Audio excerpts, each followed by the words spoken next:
Je suis Pierre Fabrice, le délégué général de l'Ordre des architectes d'Île-de-France. Donc vous êtes ici dans cet ancien couvent des Récollets, donc au siège de l'Ordre des architectes d'Île-de-France. Donc les différents enjeux qui sont présentés ici nous sont largement connus.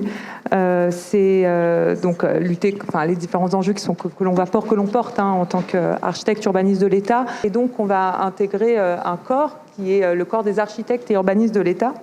Donc c'est un corps qui a été créé en 1993. Il est né de la fusion de deux corps.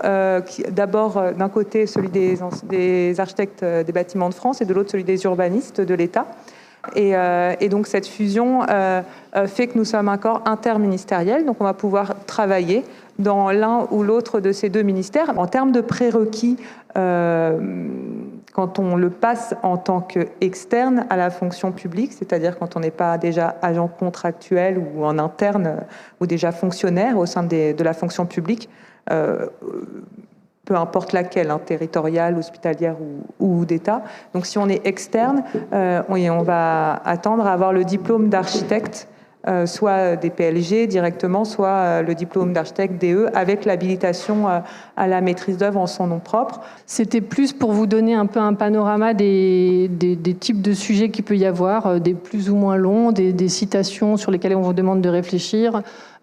Puis celui qui est là, par exemple, le périurbain est-il la ville? Là, cette fois, c'est un sujet beaucoup plus court et il faut vraiment organiser sa pensée et en même temps, je pense vraiment donner à voir de son expérience à soi sur des exemples concrets, sur des choses que vous auriez travaillé sur le périurbain, par exemple, dans vos expériences professionnelles et les glisser dans la dissertation pour montrer qui vous êtes derrière cette copie et cet exercice de dissertation qui est certes un peu scolaire. L'autre épreuve, donc je crois que maintenant c'est une épreuve, une journée. Donc il y a 4 heures le premier jour, 4 heures le deuxième. Donc l'analyse critique, comme l'a dit Katia tout à l'heure, c'est vraiment l'épreuve qui ressemble le plus à notre travail quotidien, on va dire. Donc on vous met dans la position on vous dit dans quelle position vous êtes, mais globalement, c'est une note pour le préfet. Alors dans la suite des épreuves, du coup, on attaque les épreuves graphiques, donc qui sont les épreuves graphiques d'option cette fois-ci, où vous allez répondre à une problématique suivant la spécialité que vous auriez choisie, soit donc architecture et patrimoine ou aménagement, urbanisme.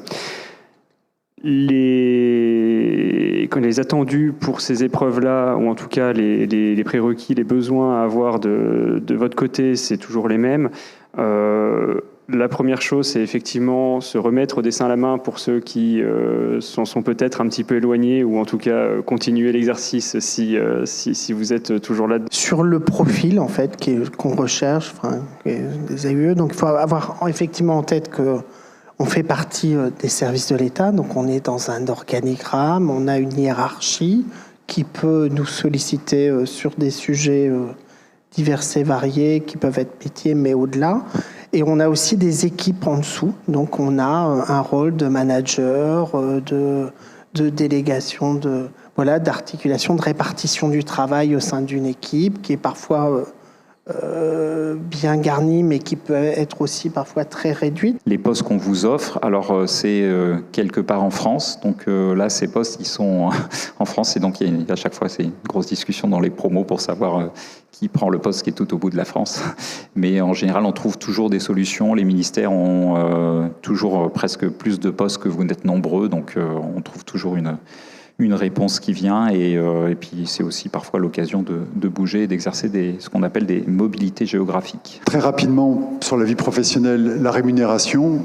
Donc on commence, comme on l'a vu tout à l'heure, comme architecte et urbaniste de l'État élève, avec un niveau de rémunération variable en fonction de l'ancienneté prise en considération par l'administration. Ensuite, on est architecte et urbaniste de l'État tout court, donc là titulaire cette fois, avec une progression de carrière, comme on va le voir sur une diapo suivante. Puis on passe architecte urbaniste de l'État en chef, puis architecte urbaniste de l'État général.